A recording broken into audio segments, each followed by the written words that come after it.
नमस्कार दोस्तों, मैं डॉक्टर सोमाभाई पटेल हिंदी विभाग नीमा गर्ल्स आर्ट्स कॉलेज गुजारिया से आपका स्वागत करता हूं। मित्रों, हमने इंटर्नशिप के सिद्धांत एवं प्रविधि और कार्यविधि को लेकर आगे बात की थी। कई दोस्तों का प्रतिवेदन मिला, बड़ी खुशी हुई, जो कि नई एजुकेशन पॉलिसी में इंटर्नशिप कोर्स खास करके कला स्नातक में आर्ट्स फैकल्टी में लागू किया गया, तो उसको लेकर कोई साहित्य सामग्री का फिट आयोजन अभी नहीं हुआ, जो कि दूसरे सत्र में यह पाठ्यक्रम लागू हुआ है और बहुत सारी कहें कि स्थितियों के साथ समयावधि में इस कोर्स को अंजाम देना है। परीक्षाएं, छात्रों की नए पाठ्यक्रम की तैयारी और उसमें भी आर्ट्स फैकल्टी में छात्रों की इंटर्नशिप खास करके भाषा साहित्य के विषय में, तो उसका साहित्य अभी प्रकाशित नहीं हुआ। यूनिवर्सिटी की ओर से भी इस प्रकार की गाइडलाइन नहीं है। साहित्य संस्थान खुद निश्चित करेगा अपनी रीति से। तो कई प्राचार्य महोदयों का सवाल था कि हमने यह इंटर्नशिप की जो प्रविधि है उसके बारे में तो जाना, लेकिन अब सवाल यह है कि हम छात्र को अर्थात प्रशिक्षार्थी को भेजे तो कैसे भेजे? वह क्या सामग्री लेकर, क्या साहित्य लेकर जाएगा और जाकर वह क्या करेगा अपने क्षेत्र विषय को लेकर? वह किस प्रकार से रिपोर्टिंग करेगा, उसको लेकर जरा दुविधा है। ऐसा कई प्राचार्य महोदयों एवं मित्रों का यह एक सवाल था, प्रश्न था। तो आज हम उसी सवाल को लेकर उसके सॉल्यूशन के रूप में, समाधान के रूप में विचार प्रस्तुत करते हैं। दोस्तों, हमने पहले भी कहा कि कार्य प्रविधि को तो हमने जाना। अब एक बात निश्चित हो गई कि छात्र ने अपना फील्ड पसंद कर लिया, छात्र ने अपना विषय पसंद कर लिया, छात्र के लिए कोई इंडस्ट्रीज या कंपनीज या संस्थान भी पसंद हो गई या उसका चयन हो गया, सारा डन हो गया। अब यह कॉलेज छात्र को किस तरह से भेजेगा, क्या सामग्री लेकर भेजेगा, यह सवाल है। तो हम कहें कि छात्र अपने साथ एक साहित्य सामग्री विशिष्ट प्रकार की लेकर जाएगा, जो कि उसके बारे में मैं जानकारी दे रहा हूं।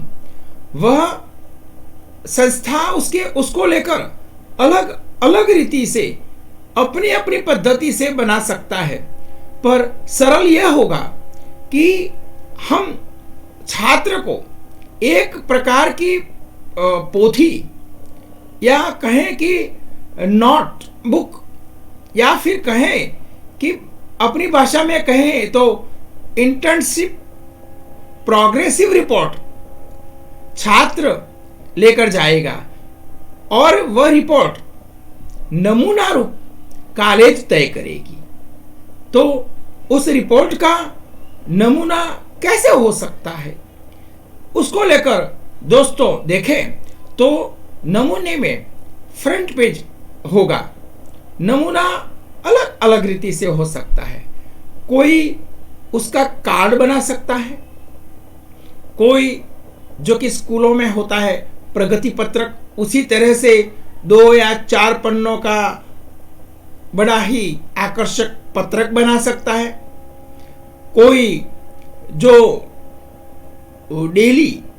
दैनिक कार्य नोट पोथी होती है शिक्षकों की, उसी तरह से वर्क बुक बनाएगा।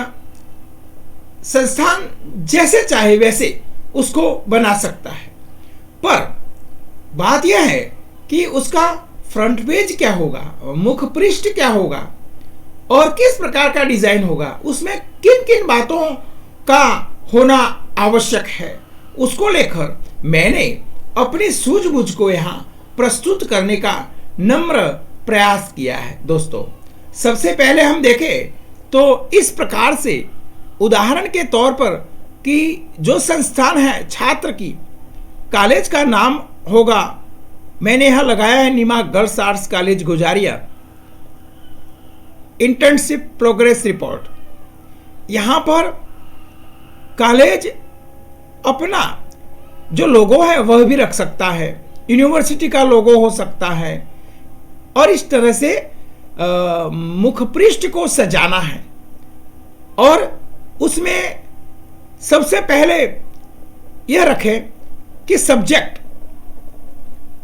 प्रशिक्षार्थी का विषय कौन सा है, मतलब सब्जेक्ट यहां मेजर जो विषय रखा है वही होगा।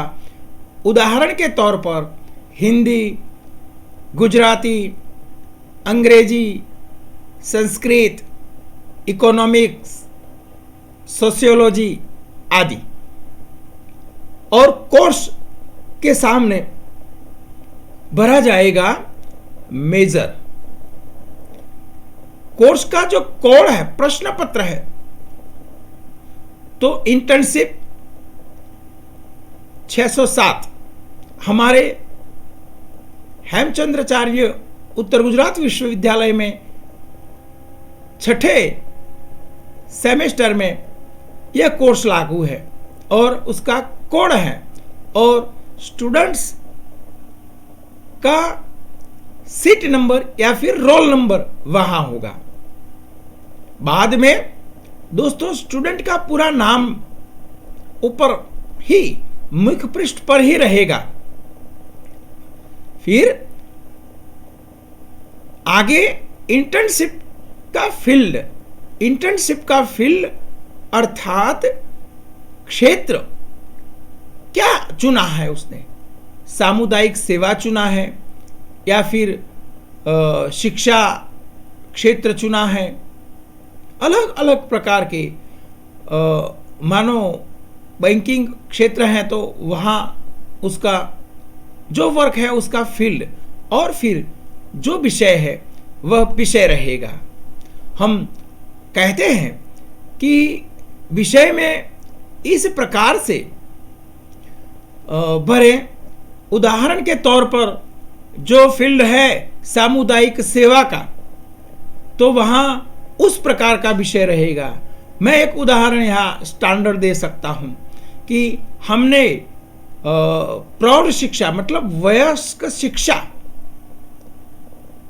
जो है वह चुना है, तो विषय में होगा प्रौढ़ शिक्षा या शिक्षा, माध्यमिक शिक्षा, प्राथमिक शिक्षा, इस प्रकार से रहेगा, राइट।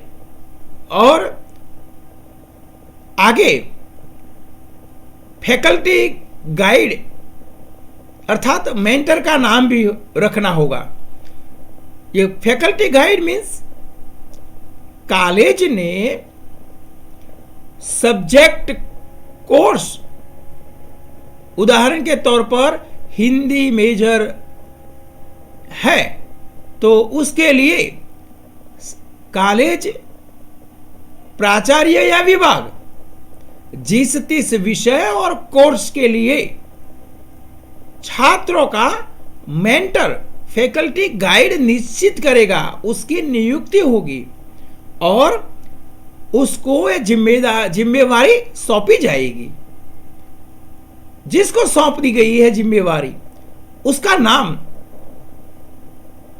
इस मुख्य पृष्ठ पर लिखना है ताकि पता चले कि प्रशिक्षार्थी किसके अंडर में मार्गदर्शन में काम कर रहा है। तो गाइड का नाम, उदाहरण के तौर पर हमारा हिंदी सब्जेक्ट है, नीमा गर्ल्स आर्ट्स कॉलेज के प्राध्यापक डॉक्टर दीपक सौंदरवा फैकल्टी गाइड हो गया, तो उसका नाम रहेगा। फिर आगे इंटर्नशिप इंस्टीट्यूशन या कंपनी का नाम हमें लिखना है। तो भाषा साहित्य में कैसे कैसे इंटर्नशिप के इंस्टीट्यूशन में विषय दे सकते हैं, कैसे कैसे कंपनियां हो सकती है, इसको लेकर भी कई लोगों का यह प्रश्न है कि हम आर्ट्स फैकल्टी में कौन सी संस्था में भेजें। तो बहुत सारी फ्रीक्वेंसियां हैं मित्रों। मैं बताऊं कि आर्ट्स फैकल्टी में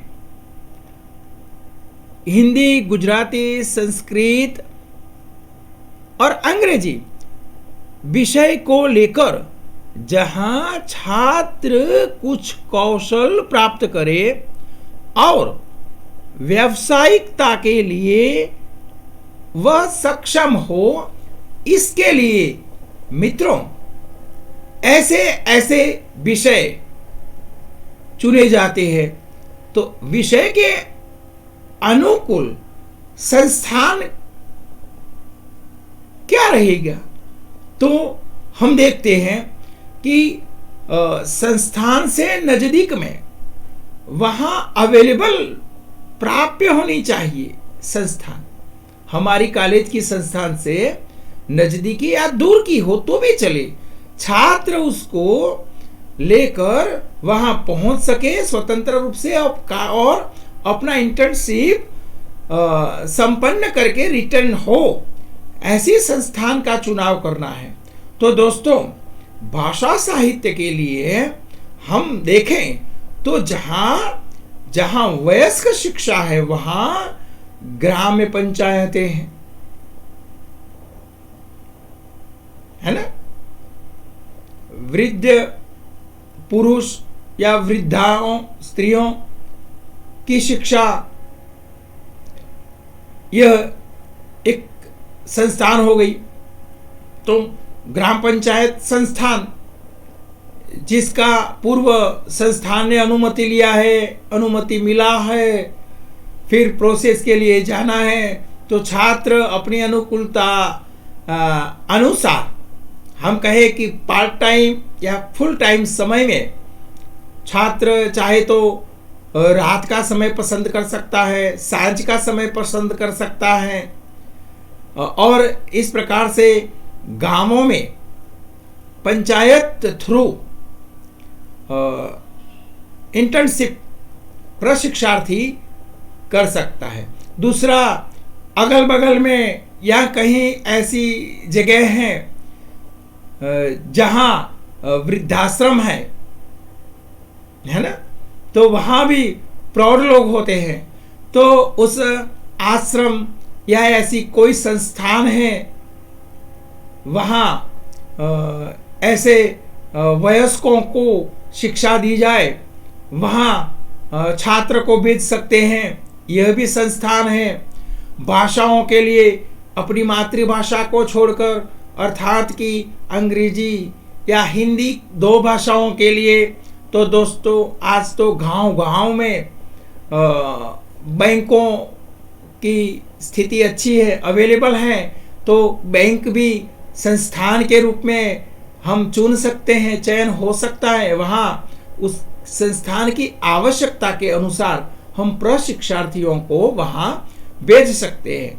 एक संस्थान में संस्थान का जो माने मैनेजर है उनसे मिलकर अनुमति लेते हैं। वह कहता है कि हमें आप 2 प्रशिक्षार्थी दे या 4 प्रशिक्षार्थी दे। तो इस प्रकार से हर तरह की बैंक संस्थान के रूप में आपको मिलेगी। फिर आगे चलते हैं तो जहाँ गाँवों में और शहरों में पोस्ट ऑफिस है, वहाँ भी इस तरह से तो पोस्ट ऑफिस संस्थान का चयन हो सकता है। अब क्या करना है, तो बैंकों में और पोस्ट ऑफिसों में या रेलवे स्टेशन है, यह भी संस्थान है। ऐसे रेलवे स्टेशन, ऐसी 3 जगह मैं बोल रहा हूँ। ऐसी जगहों पर खास तौर पर आज के खास तौर से मैं कहूँ कि गुजरात क्षेत्र की बात करें तो अंग्रेजी और हिंदी के प्रशिक्षार्थी, मेजर विषय के स्टूडेंट बैंक, पोस्ट या रेलवे को पसंद कर सकता है। और वहाँ बैंक में जो विवाह योजना है, ऋण है, कैसे पत्रक फॉर्म भरना है, अंग्रेजी में भरना है, तो अंग्रेजी प्रशिक्षार्थी उसको शिक्षा देगा, उसको सहायता करेगा। हिंदी का छात्र है और हिंदी में कोई शब्द का पता न चले, कैसे फॉर्म फिल करे, बराबर है। और कोई बोल रहा है तो मैनेजर है, उससे मुलाकात करनी है, या अलग अलग बैंकों में, पोस्टों में या रेलवे स्टेशन पर अलग अलग विभाग हैं, उन विभागों से व्यवहार करना है। और कोई वृद्ध है या गुजराती भाषी है या फिर अशिक्षित है, उनको मदद करना है, क्या कहना चाहता है। काउंटर पर हम उस ग्राहक से बात करेंगे, उसको समझाएंगे और सहायता करेंगे। इन तीनों क्षेत्रों में सहायता की जाएगी। तो इस प्रकार से दोस्तों, यह इंस्टीट्यूशन की मैं बात कर रहा हूँ और ख़ास तौर से यहाँ लक्ष्य मेरा भाषा साहित्य का है। तो इस तरह से इतने हो सकते हैं। जहाँ पर्यटन का क्षेत्र है ना, तो पर्यटन के क्षेत्र में प्रशिक्षार्थी गाइड के रूप में काम करेगा। ऐसी संस्थानें नज़दीक में या दूर है, हमें अनुमति मिलनी चाहिए। बड़े बड़े ऐसे संस्थान हैं, उदाहरण के तौर पर मैं ले लूँ तो स्वामीनारायण मंदिर है, जहाँ ज़्यादा जनसंख्या का आना जाना होता है, ऐसी संस्था पसंद करते हैं। गाँव में भी संस्थानें होती हैं, पर बाहर के लोगों का आना जाना जो जहाँ अवेलेबल है, वहाँ ऐसी संस्थानों पर, उदाहरण के तौर पर मैं उत्तर गुजरात की बात करूँ खास तौर से, तो स्वामीनारायण मंदिर है, अंबाजी टेम्पल है, ऐसे अनेक सारे टेम्पल है। उमिया माता जी संस्थान है, कहें बीजापुर के पास में जो मंदिर है, जैन मंदिरों की संस्थानें हैं, आगलोड़ है। ऐसे अनेक संस्थानें हैं जहाँ कहें कि यात्रालुओं को आना जाना होता है। ऐसी जगह पर हम सहायक के रूप में प्रशिक्षार्थी लोग वहाँ कार्य कर सकते हैं। तो एक ऐसा यात्रा का संस्थान है। फिर आगे चलते हैं, फील्ड है अनुवाद का। तो अनुवाद में प्रकाशन संस्था है, जहाँ किताबें प्रकाशित होती है, प्रकाशनों का की बात है। संपादन का जो फील्ड है, प्रकाशित संपादन, तो संपादित पत्र पत्रिकाओं के जो तंत्री लोग हैं, उनसे मिलकर छात्र उस फील्ड को, उस संस्थान को पसंद कर सकता है। स्वैच्छिक रूप से भी कोई लेखक है और उसको सपोर्ट करना है तो उस संस्थान से काम कर सकते हैं। फिर फील्ड वर्क की बात करें तो कोई एनजीओ है, वहाँ कहें कि किसी भाषा में, किसी साहित्य को, किसी बात को, किसी कथा को यदि कहीं कंपोज करना है, तो ऐसी संस्थानों में भी संस्था के रूप में प्रशिक्षार्थी पसंद कर सकता है। आगे चलते हैं तो आजकल डिजिटल का ज़माना है, तो संस्थान में कोई शैक्षणिक संस्था भी पसंद की जा सकती है डिजिटल संस्था के रूप में, और वहाँ किस प्रकार से हिंदी का प्रयोग हो, किस प्रकार से अंग्रेजी का प्रयोग हो, ऐसा भी पसंद कर सकते हैं, उसका चुनाव कर सकते हैं। ऐसी अनेक संस्थानें हैं, स्कूल हैं, हायर सेकेंडरी स्कूलें हैं, जहाँ वहाँ के शिक्षक तो हैं ही, पर विशिष्ट रूप से एक भाषा का प्रशिक्षार्थी वहाँ अपना इंटर्नशिप इस प्रकार कर सकता है, और वहाँ अध्यापकों को सहायता करेगा। कहीं कोई अध्यापक नहीं आया तो उसका शिक्षण भी देगा। इस तरह से सारा आयोजन करने में सहायता, अपने विषय को लेकर, एक बात निश्चित है कि अपने विषय को लेकर वहाँ उस संस्थान में काम करेगा। और उसके बारे में भी जो यदि हम चर्चा करने बैठे तो खूब समय लगे, एक एक की कार्यवाही कैसे हो उसको लेकर मैंने यहाँ आपको नमूने के रूप में कुछ संस्थानों का, कंपनियों का, इंडस्ट्रियों का नाम लिया, और वहाँ कौन कौन से भाषा साहित्य के छात्र वहाँ जाएंगे अपना प्रशिक्षण प्राप्त करने के लिए। तो बात हुई यह, तो कंपनी का नाम होगा, और अंत में मुख पृष्ठ पर हम उस कंपनी का, उस संस्थान का सुपरवाइजर, मतलब जो बॉस है, वहाँ कोई मैनेजर है, वहाँ विभाग का अध्यक्ष है या प्राचार्य महोदय है, मंदिर है, यात्रा स्थल है तो वहाँ का पाटन है, वहाँ जो ऐतिहासिक स्थल है, वडनगर है, ऐतिहासिक स्थल है, तो उस जगह यात्रालु आते हैं तो वहाँ भी हम इस तरह से, तो वहाँ संस्थान का जो मंत्री हैं, प्रमुख है, स्कूलों के प्राचार्य हैं, प्राइमरी स्कूल के प्राचार्य हैं, वे फिर हम ग्रामीण वयस्क शिक्षा की बात करते हैं तो ग्रामीण इलाके में जो कहें ग्राम पंचायतें हैं, तो ग्राम पंचायतों में भी सरपंच है, राइट, या कारोबारी सभ्य है, कोई भी सुपरवाइजर के रूप में वह नियुक्त होगा, जिसके निर्देशन में, जिसके अंडर में, जिसके गाइडेंस में, जिसके निरीक्षण में हमारा प्रशिक्षार्थी काम करेगा। उसी निरीक्षक का हम कहेंगी सुपरवाइजर का नाम भी मुख्य पृष्ठ पर दोस्तों लिखना है। तो यह हुआ एक मुख्य पृष्ठ का डिजाइन। तो क्या क्या करें, तो एक यह, दूसरा वर्क, तो कहें वर्क हम नोंद कैसे ले जाए, मतलब कि ये तो मुख्य पृष्ठ की बात हुई। अब प्रशिक्षार्थी की कार्यविधि का जो दस्तावेजीकरण होना है, हमें इसकी आवश्यकता है। कॉलेज या यूनिवर्सिटी, क्योंकि पूरे मेजर प्रश्न पत्र के, एक प्रश्न पत्र के 100 अंक का मूल्यांकन उस प्रशिक्षार्थी का करना है, छात्र का करना है, तो उसके लिए दस्तावेजी साहित्य तो होना चाहिए। बस गया और प्रमाण पत्र कैसे लेकर आएगा? नहीं, इसमें कुछ बातें निर्धारित हैं। उदाहरण के तौर पर हमने गत लेक्चर में बात बताई थी कि भाई इंटर्नशिप का हम 1 या 2, ज़्यादा से ज़्यादा 4 क्रेडिट हैं, उसके मुताबिक अलग अलग क्षेत्र पसंद कर सकते हैं, और कुल मिलाकर 4 क्रेडिट का 120 अंक, माफ कीजिएगा, घंटे का 120 घंटे का वर्क प्रशिक्षार्थी प्राप्त करके आ जाएगा रिटर्न।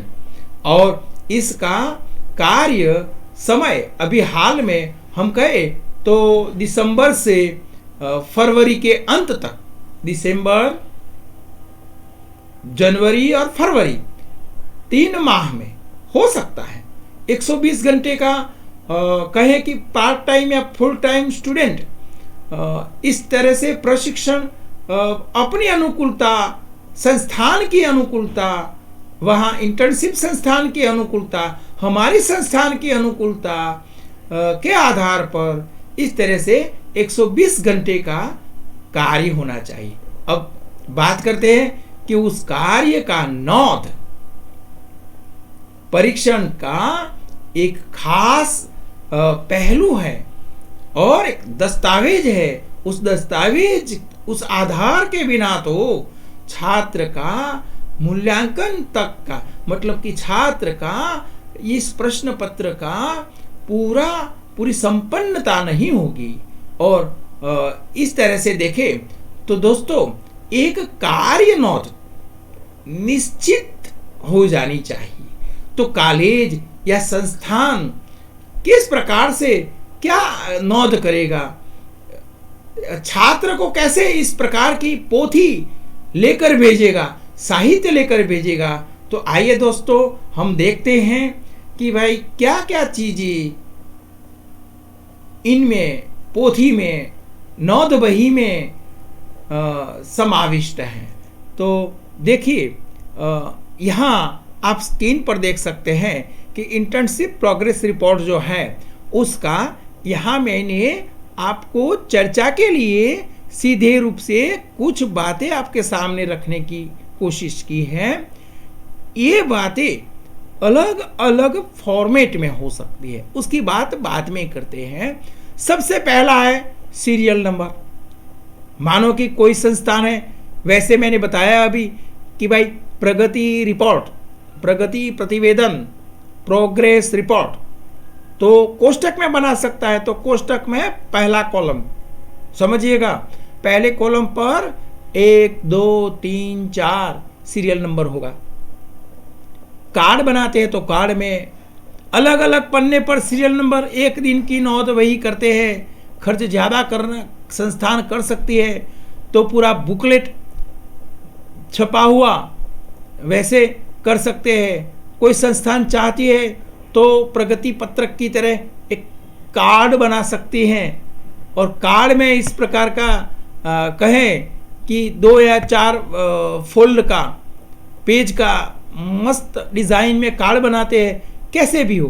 पर पहला कॉलम दोस्तों रखा जाएगा सीरियल नंबर। सीरियल नंबर में 1 2 3 4 सीरियल होगा, ऐसा आवश्यक नहीं। सीरियल में जिसका, समझिएगा, जिसका सीरियल में हम कहें कि घंटों के अनुसार, उदाहरण के तौर पर प्रशिक्षार्थी ने रोज का 2 घंटे का काम किया है तो उसका सीरियल नंबर कम होगा। 1 घंटे का काम किया है तो सीरियल नंबर ज्यादा होगा। मानो कि फुल टाइम कर रहा है अथवा 4 घंटे या दिन का 6 घंटे का काम कर रहा है, कोई ऐसी संस्थान है। संस्थान की एक बात ध्यान में रखे, संस्थान की, कंपनी की आवश्यकता अनुसार वहाँ कार्य नोंद होगी और 4 या 5 घंटे कहें कि स्टैंडर्ड रूप ऐसा हो सकता है। मेरे हिसाब से भाषा साहित्य में 3 4 या 5 घंटे का दिन का काम रखे तो अच्छी बात है। 2 घंटा वयस्कों से काम लेना है तो कम समय रखिएगा, हर रोज 2 घंटे रखे, क्योंकि वयस्क का इस तरह से शिक्षा प्राप्त करने में ज़्यादा समय वयस्क बैठ नहीं सकता। उसकी स्थिति का, उसकी शारीरिक अवेलेबलता का, हमें अनुकूलता का ध्यान अवश्य रखना है। और इस तरह से वैसे सीरियल नंबर होगा, सीरियल नंबर निर्धारित नहीं। किसी प्रशिक्षार्थी का सीरियल नंबर 1 से 10 में खत्म हो जाता है, कोई प्रशिक्षार्थी हैं जिसका सीरियल नंबर 1 से 40 तक हो सकता है, 1 से 30 तक। सीरियल नंबर से 1 2 3 यह तो आप जान सकते हैं, इससे कोई लेना देना नहीं है। और दूसरे नंबर पर कॉलम है वह है टाइम पीरियड, मतलब कि यहाँ आप स्क्रीन पर देख सकते हैं कि सुबह 10 बजे से लेकर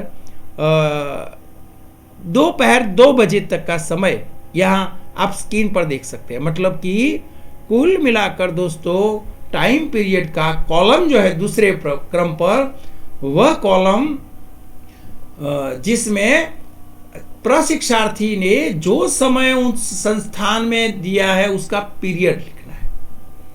हमने 4 से माफ कीजिएगा 10 से 2 बजे तक का बताया है कि ये बैंकों का मैंने यहाँ इशारा किया है। या फिर हम कहे कि कोई स्कूल है, प्राइमरी स्कूल है, सुबह में नहीं वो बुलाती और हमें कहती है कि 2 बजे के बाद आना। आप छात्र की अनुकूलता है तो वैसे वृद्धाश्रम है दोस्तों, या फिर ग्राम पंचायत के गांव गांव जाकर किसी एक मोहल्ले या एरिया में प्रौढ़ों को बैठकर रात को है तो रात का समय। लेकिन प्रशिक्षार्थी ने जो समय वहां दिया है उस समय का अंकन दूसरे कॉलम पर रहेगा। तीसरा है दोस्तों कि जो टाइम पीरियड का काम किया है उस टाइम पीरियड का कहें कि टोटल टाइम लिखना है। यहां पर आप देख सकते हैं 4 घंटे लिखा है रोज की। किसी दिन 2 घंटे हुआ तो 2, 4, 1, 2.5, 3, 4 ऐसे कुल मिलाकर टाइम पीरियड का कुल टोटल करना है। और नीचे कार्य नोट में कम से कम 120 घंटे का समय यहां कैलकुलेट होगा। राइट? तो इस तरह से मित्रों टाइम का कैलकुलेशन भी होता जाएगा। तो कार्ड में या पोथी में बही में तीसरे कॉलम पर यह रहेगा। राइट?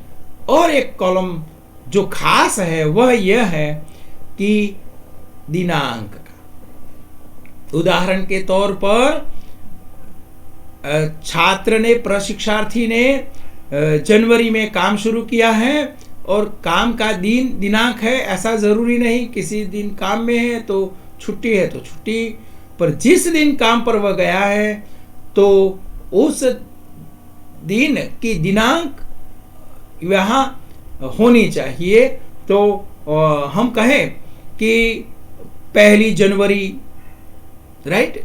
बैंकों में शनि रवि की छुट्टी है तो उस दिनों पर हम काम नहीं करते। तो वह जहां जितना काम हमारा हुआ है सभी जगह पर वहां उस दिन की, मतलब कि 1 जनवरी 2026, 2 जनवरी 2026। फिर उदाहरण के तौर पर एक दिन हम नहीं गए, प्रशिक्षार्थी नहीं गया, तो कूद कर वहां आएगा दिनांक 4। राइट? कुछ भी हो, जितने दिन काम किया है वहां उतने दिनों की दिनांक लगेगी। मतलब कि जितने दिन काम किया है उतना सीरियल नंबर होगा। समझे? तो कैलकुलेट हो गया। ऐसा जरूरी नहीं किसी का कार्य मानो कि 15 दिन में खत्म हो गया 120 घंटे का, तो 15 सीरियल नंबर, दिनांक का लिस्ट जो होगा, विगत होगा, उसमें 15 दिनांकें होगी। राइट? हाँ, और समय अलग अलग जिस तरह से है एज इट इज रखना है। और दिनांक के बाद मुख्य चीज जो है वह खास तौर से छात्र को समझना है। छात्र क्या करेगा तो उसमें प्रशिक्षा का जो विगत है वह छात्र लिखेगा। मतलब वर्क नोट यहां स्क्रीन पर आप पढ़ सकते हैं, देख सकते हैं। राइटिंग, ये तो उदाहरण है। तो मित्रों वर्क नोट जो है वह कैसे होगी? हमें अपने विषय और क्षेत्र से हटकर कोई काम नहीं करना है, क्योंकि हमारे काम का दोस्तों मूल्यांकन हो रहा है, और जितना हमने अच्छा काम किया उतना हमें सिद्धि भी मिलेगी अंक में 100 में से। और फिर आपका मूल्यांकन अलग अलग तरह से, सतत मूल्यांकन, राइट, वाइवा द्वारा होगा, पर आपने क्या किया सुपरवाइजर भी करेगा, संस्थान का सुपरवाइजर करेगा, कॉलेज का सुपरवाइजर भी, बाद में आप जहां वहां करके आए हैं वह क्या देखकर करेगा, आपने क्या किया, कैसे किया, तो उसका सबूत का साक्ष्य मित्रों ये कॉलम है, जो विगत हम कह सकते हैं, कार्य का नोट जो हो सकता है। तो वर्क नोट, तो वर्क नोट में जहां जिस विषय, उदाहरण के तौर पर मैं बताऊं कि हिंदी में खास तौर से कहें कि भाषा में अंग्रेजी या गुजराती विषय वाले ऐसा कम क्षेत्र पसंद करें, संस्कृत वाले कि यहाँ क्योंकि हमारा गुजरात में गुजराती भाषी हैं तो मातृभाषा तो उसके पास है ही, अंग्रेजी और हिंदी नहीं है, तो वह कैसे मीडिया को देखे समझे, राइट। तो उसके लिए वयस्कों के लिए हिंदी अंग्रेजी खास तौर से भाषा के लिए है। तो वहाँ इन वृद्धों को, प्रौढ़ लोगों को स्टेप बाय स्टेप, ये प्रौढ़ शिक्षा है, तो प्रौढ़ शिक्षा में एक डिजाइन भी बना देना है कि छात्र हर विषय का एक डिजाइन होगा और उस डिजाइन के मुताबिक आयोजन होगा, और आयोजन का फ्रेमवर्क के अनुसार वह काम को अंजाम देगा। क्योंकि देखा जाएगा कि भाई वयस्क के साथ शिक्षा, वयस्क को शिक्षा दी है प्रशिक्षार्थी ने, उसने कहीं बीच में तो नहीं छोड़ा, उसने वयस्क को कुछ उपलब्धि मिले, आउटपुट मिले, ऐसा काम किया है, उसके आधार पर मूल्यांकन होगा। और उसका पता कैसे चल सकता है, तो छात्र ने भरी हुई, फिलअप की हुई उस विगत के आधार पर उसका मूल्यांकन होगा। तो वहाँ रोजाना जो काम किया है उसका आयोजन करना है कि कौन से काम के बाद कौन सा, सरलता से हर फील्ड की, हर क्षेत्र की, हर विषय की, जो एक कहें कि सरलता से कठिनता की हो, अथवा तो आरंभ से अंत तक की जो प्रक्रिया है, उपलब्धि मिलने या मिलाने वाली प्रक्रिया है, उस प्रक्रिया के मुताबिक ही काम को चलाना है, राइट। हम जाने कि भाई घंटों में काम होता है और कम दिनों में काम होता है, तो जहां मध्य में हमारा आधा काम हो जाना चाहिए, हमारा प्रारंभ में क्या होना चाहिए, है ना, वयस्कों के साथ काम लेना है या कहीं अलग अलग प्रकार की इंटर्नशिप के क्षेत्र के मुताबिक कार्य न।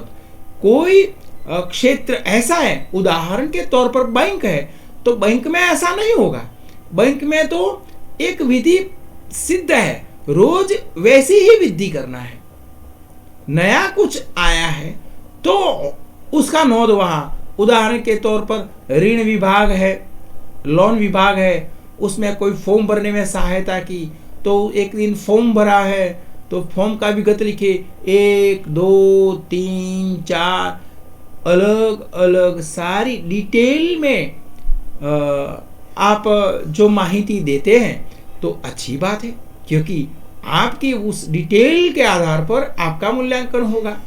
तो इस तरह से रोजनिशी गुजराती में कहते हैं, वर्क नोट, डेली वर्क, जिसका नोट विगत के रूप में, माहिती के रूप में इस कॉलम में भरना है, राइट। और आगे का कॉलम जो है वह होगा, आप स्क्रीन पर देख सकते हैं कि भाई ट्रेनर्स सिग्नेचर, रोज रोज जिस दिन काम पर गया है उन तमाम दिनों का वर्क के बाद ट्रेनर अपना सिग्नेचर करेगा और उसी दिन जब काम समाप्त करके अंजाम देकर वहां से प्रशिक्षार्थी जाता है तो काम समाप्त होने पर वहां के सुपरवाइजर को दिखाएगा काम को, और सुपरवाइजर टैली करके जो मार्गदर्शन देता है जिसके अंडर में, उसी का भी सिग्नेचर होगा, राइट। इस प्रकार से हम कहें कि प्रोग्रेस रिपोर्ट तैयार होगा। छात्र को इस प्रकार का साहित्य संस्थान अपनी ओर से बनाकर भेजे। छात्र अलग अलग रूप से कर सकता है पर उसका मजा नहीं रहता। कोई छात्र कैसे काम करती है पर पहले से ही जो फ्रेमवर्क है तो उसका मजा कुछ हो रहा है, फिर दस्तावेजी हैं और ये दस्तावेजी कॉलेज में उसका सबमिशन होगा और वह संग्रहित होगा।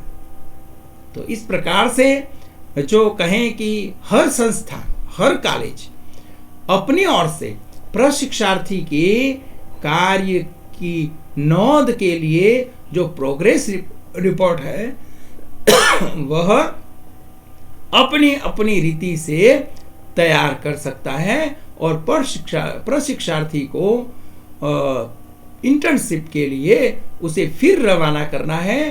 प्रशिक्षार्थी वहां जाकर इसी फ्रेम में, इसी गाइडलाइन में वहां काम करेगा, राइट। इस प्रकार हमने देखा, आज खुशी है कि इंटर्नशिप का जो कार्य है वह कैसे अंजाम तक पहुंची, संस्थान कैसे सरलता से काम करें, प्रशिक्षार्थी छात्र भी किस प्रकार से सहज रूप से अपने काम को अंजाम दे, इसकी हो सके मैंने उदाहरण देकर आपके सामने अपना विचार प्रस्तुत किया, अपनी स्टाइल प्रस्तुत की। मुझे आशा है कि आप लोगों को मेरी बात पसंद आई होगी और आपको इस इंटर्नशिप के प्रश्न पत्र में मेरी यह बात, मेरा विचार या मेरा सुझाव आपको कहें कि मदद करेगा, सहायता होगी, ऐसी आशा के साथ धन्यवाद।